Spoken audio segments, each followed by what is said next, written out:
All right, so in the spirit of taking on challenges, today is the worst possible shooting scenario. It's incredibly sunny. It's incredibly windy. I came out here to shoot this video today because you're seeing this on my birthday.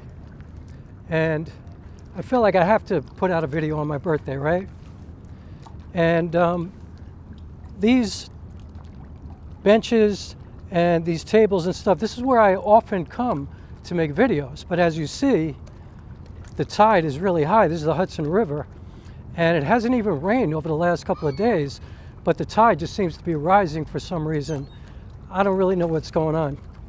But anyway, I'm shooting with my Panasonic S5. I'm shooting with my father's Minolta 50mm Rokkor f1.4 lens. I'm shooting at f8, so hopefully I'm in focus. And I wanted to talk about how this lens literally saved my life over the past year and a half. And there's a specific story about that I'm going to get to in a second. But I just wanted to say real quick that I'm not mainly a photographer. I'm a filmmaker. I actually do a lot of things creatively. I was in the music business for a long time. I come from the theater, but I'm a filmmaker. But I do photography as well. I'm really interested in it. I like it. I'm actually putting together a photography book right now. And I'm shooting the whole thing with this lens because I want to do it in honor of my father. And I'm going to get to who he was. Well, let me give you a little background on my dad. I was adopted. I had been in 3 foster homes when I was a baby before I was finally fostered by my mother and my father, who wound up adopting me about a year and a half later. I was born into complete chaos. My father was a really good dude who I was not very good to. We had a very difficult relationship, but that's for a whole nother video. What I want to highlight is that my father was a photographer in the Army during World War II. He was the guy hanging off of bomber jets when they were dropping bombs, which is kind of disturbing, but also kind of amazing and interesting. And he actually had a bunch of photographs of mushroom clouds.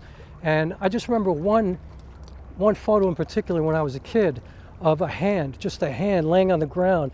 And in pen, my father had drew an arrow, and he wrote next to it, "A German hand," which was, as I said, pretty disturbing, but pretty amazing when you think about that. And, you know, who knows what the experiences were that he had during that war. But he was a photographer and he loved photography. And, you know, I tell a story about him and his camera when I was a little kid in this movie that I'm working on now, so I'm not going to tell you about that now.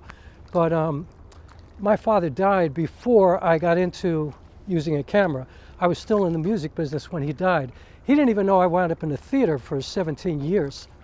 And, you know, he has no idea that I'm doing this, that we would have had something in common.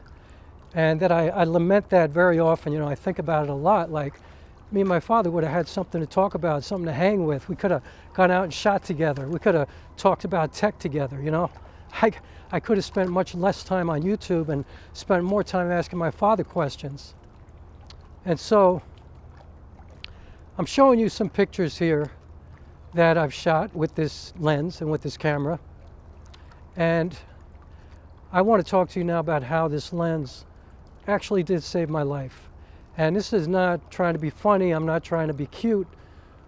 This is not trying to get, you know, views or whatever. I feel like this is an interesting story, and I want to share it on my birthday. For my movie, which is called This Is the End for Me. Wow, I'm all dry. Maybe because I'm nervous telling this story. I put myself in a lot of precarious situations shooting this film. And there was one day in particular that I was by a bridge, a pretty big bridge. Actually, I'm going to show you the bridge. There was one day in particular, it was in the winter, it was cold, nobody else was around. I was in the middle of that bridge, and I had a shot in mind that I wanted to do. And it was pretty stupid. Something that I definitely should not have been thinking of doing. Certainly not alone, and certainly without taking all the precautions that I should have been taking to do something like that for a film. And the thing about using my father's lenses, which I use a Minolta 28mm f2.8 and a Minolta, this one, the 50mm f1.4. They're both vintage lenses. They were both my father's lenses. They're both all manual. I talk to my father all the time when I use these lenses. You know, I ask him questions, and you know, I'm not a religious person or anything like that. I don't even believe in any stuff like that. But I am quite a spiritual person. And yeah, I talk to my father all the time. I ask him, like, what do you think, 28 or 50? Like, this is kind of in between. You know, if I had a 35, which I do have a 35, but if I had a 35 right now, I'd use that. Like, what do you think? And I just think about what he might have said to me. So anyway, I'm up on this bridge, and I looked at the lens, and I thought, what do you think? You know? Should I go into APS-C mode and make this have a little bit more compression where we could see the other bridge like closer to me? We could see the water a little bit closer, like, or should I just keep it in, you know, regular full frame mode and just get more of the background? Like, what do you think? And, you know, I thought to myself, you know, my father, he would have said to me, are you out of your motherfucking mind? Like, are you fucking stupid? What are you doing? Why are you being so reckless? What's going on in your life that you're willing to do something like this? And why are you being so lazy? Like, this is like using, you know, sex or violence for no reason in a film. Just being lazy. Like, there are other ways to tell the story. There are better ways to tell the story. And you don't have to be like an idiot to do something like this. Like, just, you know, write a better script. You know, be a better filmmaker. Figure out a better way to do it. Don't be an idiot. And so I figured out a better way. And, you know, I'm sitting here today and I'm thinking, and this, you know, like I feel weird saying this, but it is true that, you know, if I hadn't been using this lens, because I had been in a really bad headspace. You know, this film is about suicide. And I had been in a really weird space. I'm not really like a method actor. I'm the only actor in the film, by the way. But I'm not like a method actor, but I do completely immerse myself in whatever story I'm dealing with when I'm acting or writing or whatever. And so I had been carrying this with me for like 2 years, just dealing with suicide. It's been very difficult for me. And, you know, I guess I realized that if I hadn't been carrying my father along with me on this journey of making this film, and if he wasn't there that day, honestly, the way my head was and the way my life has been, and, you know, over the last couple of years, it's been kind of difficult and isolating and just kind of weird. I might not be here right now shooting this video and sharing this with you. And I'm so grateful that I am. And I'm so grateful because I have like these incredible collaborators, you know? Like, it would have been really stupid to have taken that risk. You know, I'm not saying I was jumping off the bridge, but I was doing something that was very dangerous on an unbelievably windy day. And when you get up on that bridge, it is mad windy, like crazy. And it's easy to get off that bridge.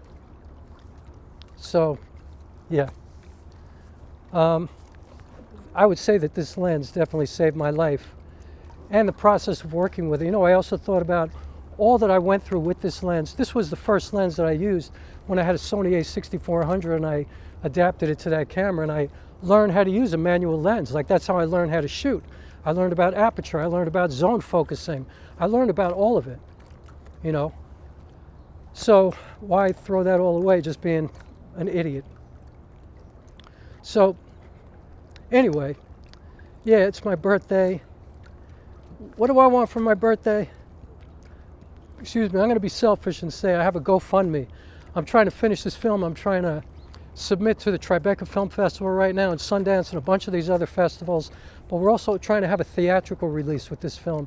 and I need something called a DCP file, which filmmakers know about, and it's going to cost me about probably $2,500 to get it done. And so we're trying to raise money to get that done. We're trying to raise money to finish this film, basically. So if you want to, if you wanted to like think about maybe get me, a green juice because I don't drink coffee for my birthday, or take me to dinner and get me food to go to Cinnamon up in Rhinebeck, New York, my favorite Indian restaurant, or help me to get this DCP done, go to the GoFundMe. And actually, if you do it before Sunday night, tomorrow night, your name will appear in the credits of this film. So how am I going to finish this video? I'll tell you a quick story. My father died way too young. He got bone cancer. And it's a long story too, I'm not going to get into it, but he had lost 100 pounds. He looked like E.T., it was just crazy. So anyways, I was at the hospital with him every day. I got to take care of him while he was sick, which was really good because we healed all our differences of a lifetime, basically me being an asshole. And he, he forgave me for everything. Anyway, the last night before he died, I looked at him, I noticed he was laying in the fetal position. And I thought to myself, he's not going to live another day. Like, he's going to die tonight. I knew it. And so I walked out of the room like I did every day at 1 o'clock in the morning, went to the elevator at Columbia Presbyterian up at 168th and Broadway in Manhattan. And I stood there for a minute and I thought, I'm never going to see that guy again. And so elevator opened up. I didn't get in. I turned around. I walked back to his room. He looked at me and he was like, "What?" And I just looked at him and I said, "I love you." And he just looked back at me and he smiled. And he said to me, "I know." And the thing was, that was the first time in my life I had ever told my father that I loved him.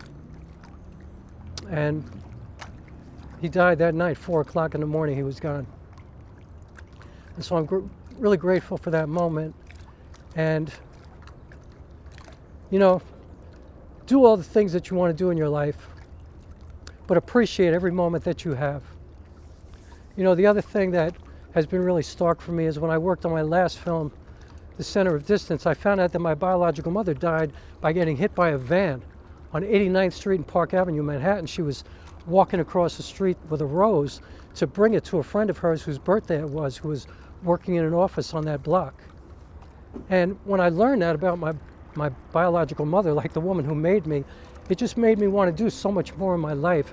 It made me want to never take one moment for granted, because I realized it could be over in any moment. You could be gone. Anything could happen. Don't take anything for granted. So, yeah, this video has been about this lens, but it's been about a lot more. And I guess because it's my birthday, I've been a little bit reflective. So forgive me if this is kind of a weird video for this kind of channel, but hope you enjoyed it. And thanks so much for watching. Please subscribe and all that kind of stuff. And I will see you on the next one. Happy birthday to me. Another year around the sun. Grateful for it. And yeah, all of that. Thanks a lot. Peace.